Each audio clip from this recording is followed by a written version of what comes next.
Hola a todos. Vamos a comenzar con nuestra plática de la tercera unidad de la materia Dimensión Biológica 2 y el tema de esta unidad es Sistema Nervioso Central y Sistema Nervioso Autónomo y la relación que guarda con los procesos psicológicos y las implicaciones patológicas.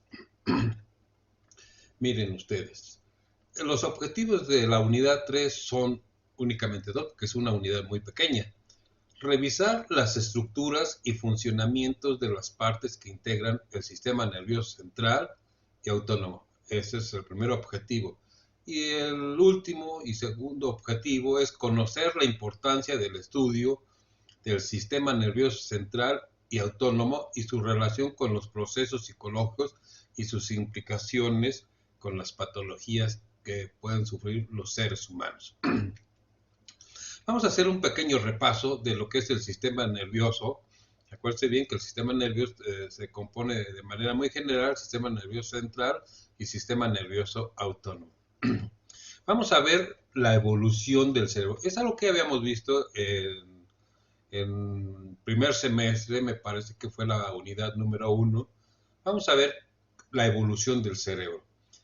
Se dice que entre 5 y 6 millones de años vivió en África un simio llamado Alesi, que era perteneciente a la especie Yandasapithecus alesi. Este simio, al parecer, es el ancestro común con todas las derivaciones que después dieron origen a que apareciera el Homo sapiens y después nosotros.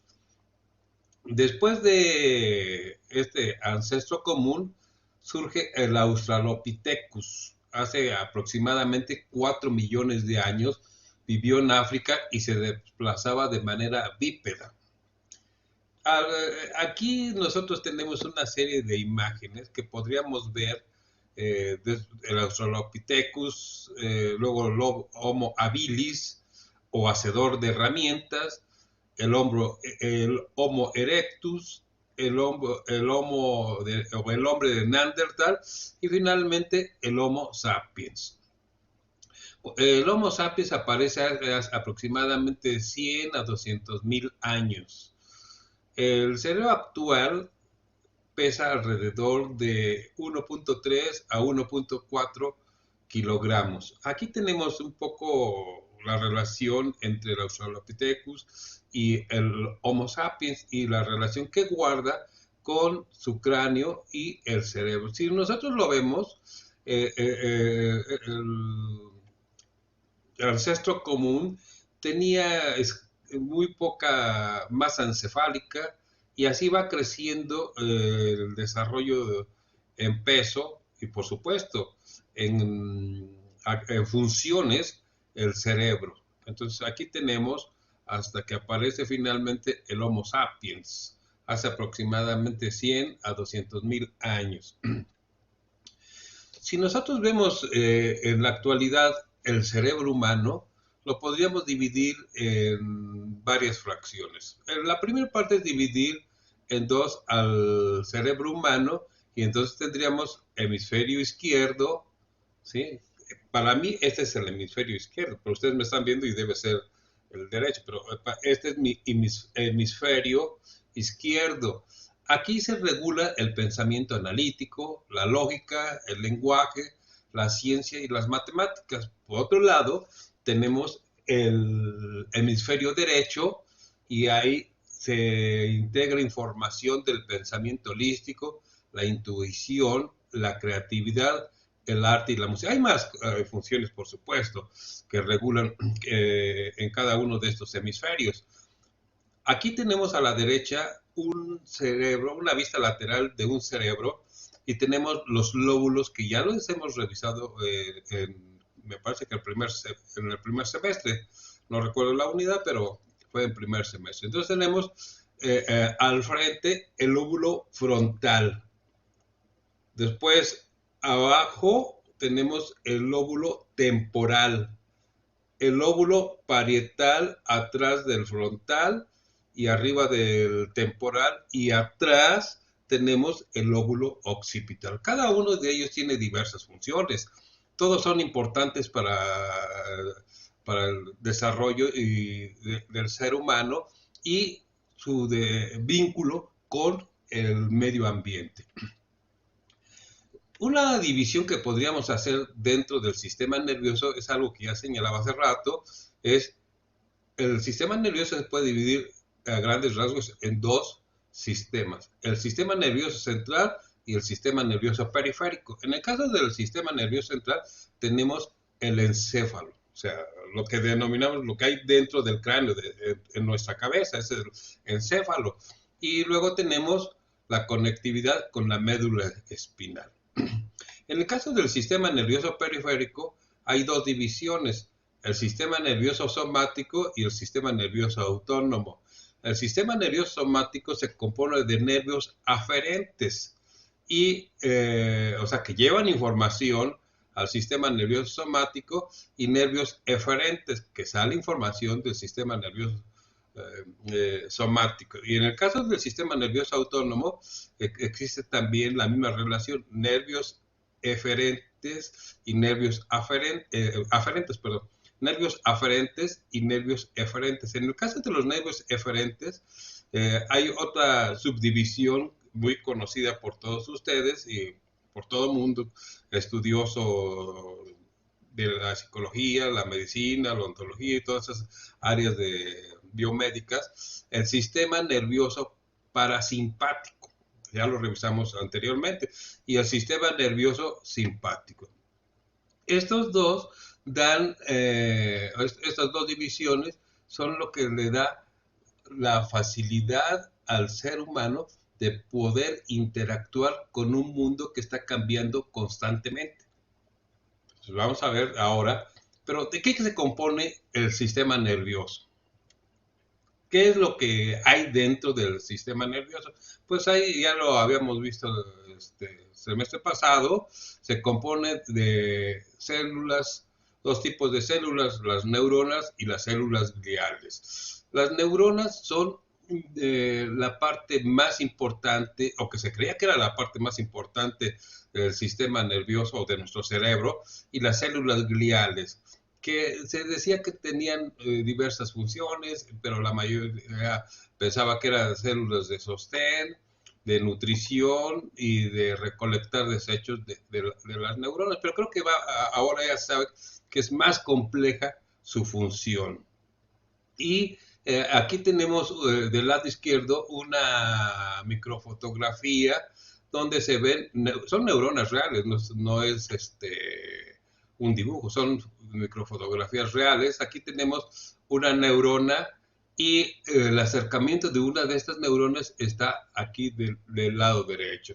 Entonces podemos ver aquí nosotros que este sería el soma, que parte de la estructura de la neurona, que ya la conocen ustedes, y algunas prolongaciones, que serían las dendritas, y la prolongación mayor, que sería el axón de la neurona. Y aquí tendríamos una representación abajo, un dibujo que simplifica de una manera fácil para entender cómo son las neuronas, sus partes y sus funciones. Aquí tendríamos el soma, el núcleo de la neurona, el nucleolo, y tendríamos unas prolongaciones del soma, que serían las dendritas. Y una prolongación mucho mayor sería la que va aquí en medio, que sería el axón, y este sería un botón terminal. Esto que está aquí con un café claro, muy claro, serían las vainas de mielina. Aquí tenemos las vainas de mielina, y tendríamos esta estructura. Finalmente, una de las funciones que tiene esta neurona es poderse comunicar con otras neuronas. Nosotros nos comunicamos con otros seres humanos a través del lenguaje, pero las neuronas se comunican a través de señales químicas. Entonces vamos a ver cómo se comunican las neuronas, la bioquímica del cerebro. Aquí tenemos un botón terminal de una neurona que sería presináptica, y una neurona posináptica. Aquí en medio sería la sinapsis, la unión funcional entre las dos neuronas. Aquí hay unos sacos, ¿sí? Vesículas que contienen una sustancia química que sería el neurotransmisor. ¿Cómo se transmite o cómo se libera ese neurotransmisor para comunicarse a la siguiente neurona? Debe haber una señal eléctrica de la neurona que haga que estas neuronas, cuando invada aquí a la membrana el potencial de acción, estos sacos o vesículas emigran a la parte más externa del botón presináptico, se forma una omega y se libera la sustancia que tienen dentro. Esa sustancia que tienen dentro, bueno, pues son los neurotransmisores. Ustedes ya deben conocer algunos neurotransmisores muy famosos, la dopamina, la serotonina, el GABA, la acetilcolina y otros. Pero para que este neurotransmisor pueda activar o inhibir a esta neurona, necesita un receptor. Este receptor es el que va a captar a este neurotransmisor y juntos van a hacer, si este es un neurotransmisor excitatorio, se va a despolarizar esta neurona y transmitir el mensaje a otra neurona y posiblemente llegue a un músculo y lo que va a hacer ese músculo o se inhibe o se va a mover ese músculo. Entonces, esa sería la unión neuromuscular, pero también habíamos visto que puede ser que al final llegue a una glándula y entonces tendríamos nosotros una secreción. ¿Qué relación hay entre el sistema nervioso con los procesos psicológicos y qué implicaciones tiene esto con las patologías que puede sufrir el ser humano? Primero vamos a ver algunos procesos psicológicos básicos. Yo he dividido esto con procesos psicológicos básicos que son, valga la redundancia, elementales en el funcionamiento del ser humano, ¿sí? Que es la sensación, la percepción, es algo que ya vimos hace poco, el aprendizaje, la emoción, la motivación y otros. A estos se les ha denominado procesos básicos comparados con otros procesos psicológicos superiores o que se denominan funciones corticales superiores, como cuál, la atención, el razonamiento, la memoria, el pensamiento y otras funciones que no las puse aquí. Ahora, ¿qué pasa cuando el cerebro se enferma? Se lesiona o simplemente no funciona apropiadamente por diversas causas. Cuando el cerebro se enferma o sufre lesiones, hay alteraciones conductuales, motoras, emocionales y cognitivas.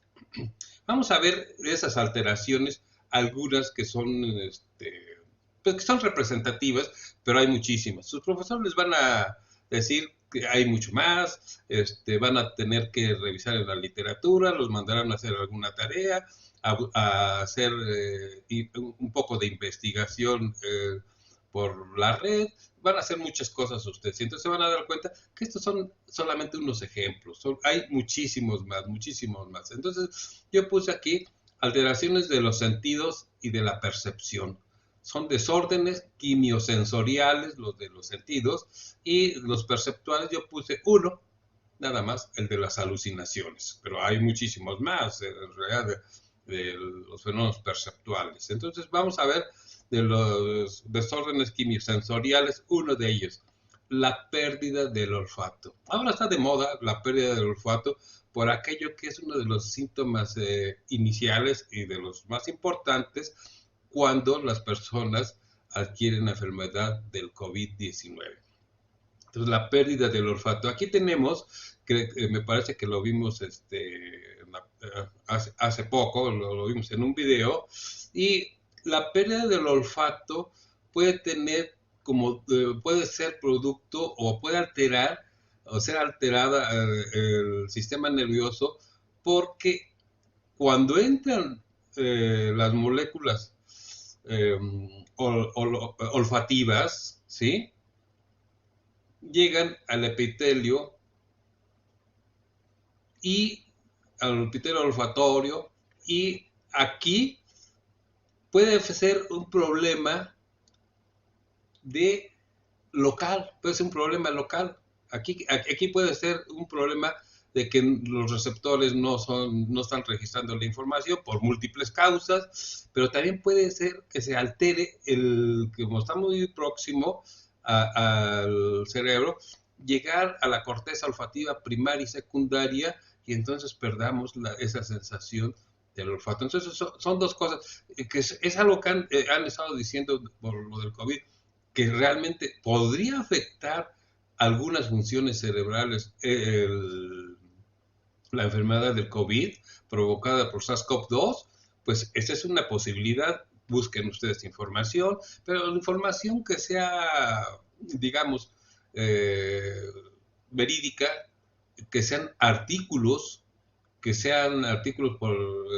escritos por investigadores, o preguntarle a alguien que sepan ustedes que la otra persona sí sabe. Entonces sería bueno que preguntaran eso. Hay otro fenómeno que es el daltonismo. Aquí casi todos nosotros podemos ver el 8.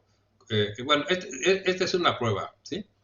Donde se le presenta a las personas. La mayoría de nosotros que no tenemos daltonismo podemos ver el 8, pero los que no ven el 8 es que sufren daltonismo, o sea, no perciben algunos colores, el rojo, el azul o el verde, no lo perciben, y entonces aquí no ven ese 8. Entonces, esto puede ser por un problema genético, generalmente por un problema genético, lo del daltonismo. Ahora, hay otro tipo de alteración quimiosensorial, que es el del tacto, ¿sí? Aquí está un dibujo de una persona que se toca la piel y no siente. Entonces, aquí puede haber varias posibilidades. Recuerden nosotros que para sentir la presencia de un estímulo, como por ejemplo la presión o que alguien nos toca a nosotros, debe haber receptores sensibles al tacto.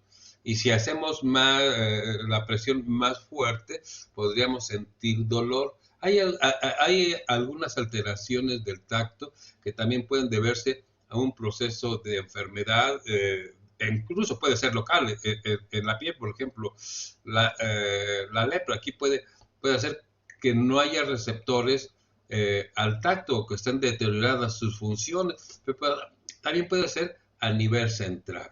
O sea, son varias posibilidades. En el caso de las alucinaciones, un problema perceptual, aquí hay un dibujo pues bastante elocuente, ¿sí? Alguien puede sentir que se le aparece a alguien, ese alguien no lo ve nadie más que la persona que sufre, únicamente la persona que sufre la alucinación. Esas alucinaciones pueden deberse a muchas causas, diversas causas. Uno puede ser el consumo excesivo de algún tipo de drogas psicoactivas, o porque hay un mal funcionamiento en la bioquímica de nuestro cerebro.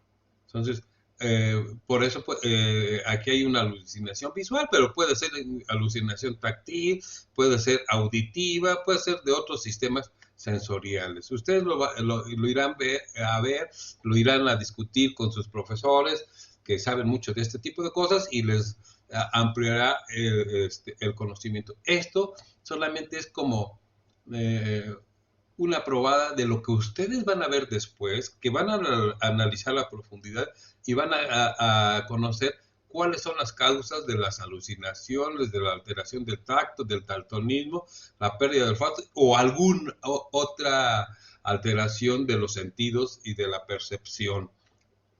Ahora, también hay otras alteraciones que son las emocionales. Aquí puse tres únicamente, pero pues por supuesto que hay muchas alteraciones emocionales. Aquí puse la depresión, la ansiedad y el estrés. La depresión, bueno, es un problema gravísimo en el mundo. Dice, yo cuando leí algún artículo de la depresión hace, será unos 10 años o más, decían que en el 2020 iba a haber 400 millones de personas que al menos una vez en su vida habían experimentado un fenómeno o un proceso de depresión, ¿sí? Que al menos una vez en su vida. Y hay personas que tienen depresión y pueden tardar años, años con la depresión, y hay unas personas que toda la vida sufren la depresión. Entonces, tenemos que buscar las causas de la depresión. ¿Sí? ¿Qué es lo que causa la depresión? Esta es una relación muy compleja, no es fácil, igual que el de la ansiedad. Aquí tenemos la ansiedad, ¿sí? Eh, ¿Qué es lo que puede causar la ansiedad? Igual que el estrés, no son, son diferentes la ansiedad y el estrés, ¿sí? Estos dos están muy relacionados. Cuando nosotros estamos deprimidos o estresados muchísimo tiempo, se puede alterar la bioquímica del cerebro, se puede agotar un neurotransmisor llamado serotonina y entonces hay menos serotonina en el cerebro. ¿Por qué? Porque el estrés o la ansiedad hacen que se produzca mucha serotonina, pero se agota con exceso de estados ansiosos o estresantes y esa disminución en los niveles de serotonina se han asociado a la manifestación de la depresión. Por supuesto que no es la única causa, hay muchas causas en este sentido. Nosotros podemos tener alguna tendencia a tener depresión por causas genéticas, ¿sí?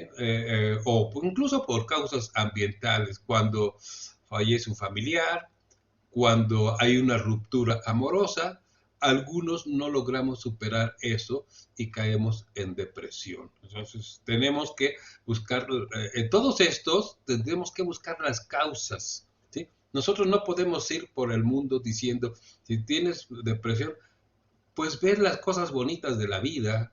Si tenemos ansiedad, ya no estés tan ansioso, relájate, el estrés, no te fijes en las cosas, mejor disfruta la vida. No podemos decir eso a las personas que están ansiosas, estresadas o deprimidas. No le podemos decir eso.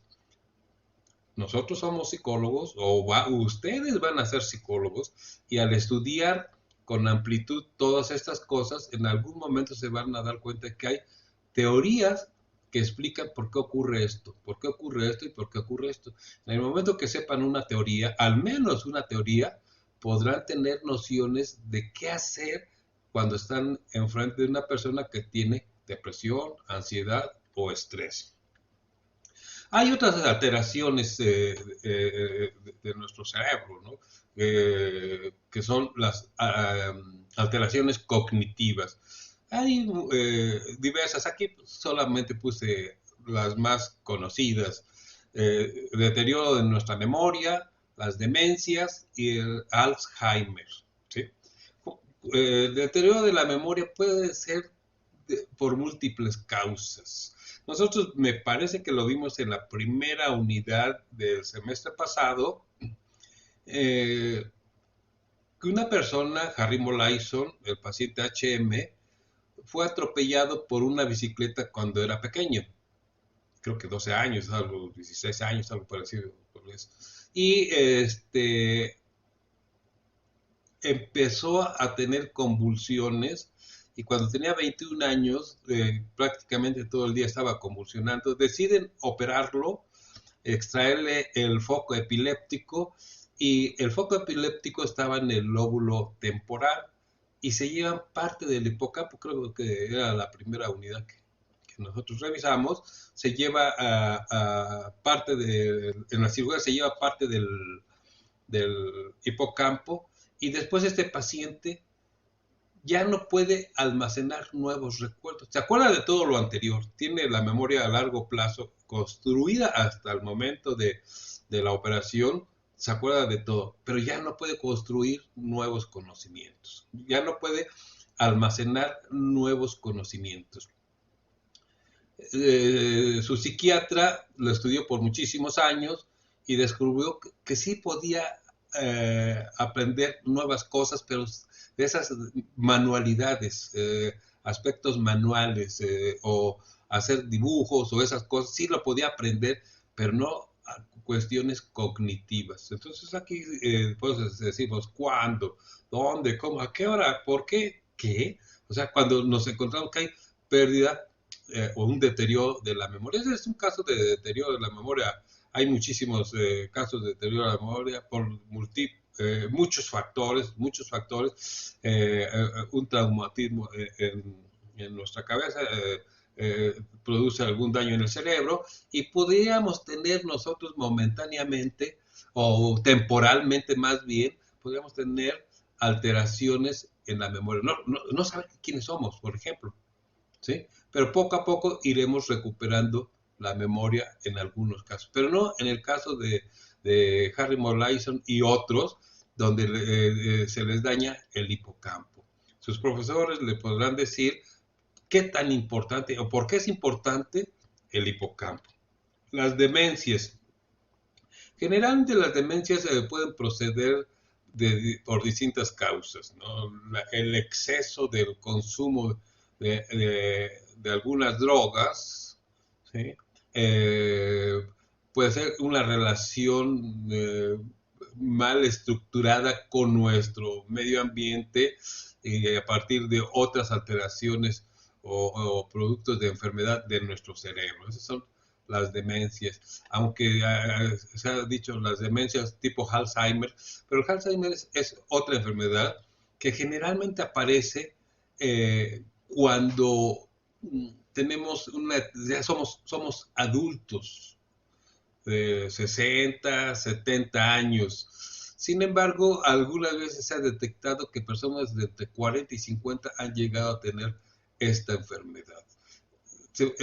La enfermedad tiene que ver con un deterioro de nuestras neuronas, se les va acumulando una proteína, la beta amiloide, y va obstruyendo el funcionamiento de nuestras neuronas. Y el primer efecto que produce esta alteración en nuestras neuronas es un efecto sobre nuestra memoria. Hay muchísimas películas acerca del Alzheimer, hay algunas románticas de esta enfermedad y otras que describen muy bien lo que sucede.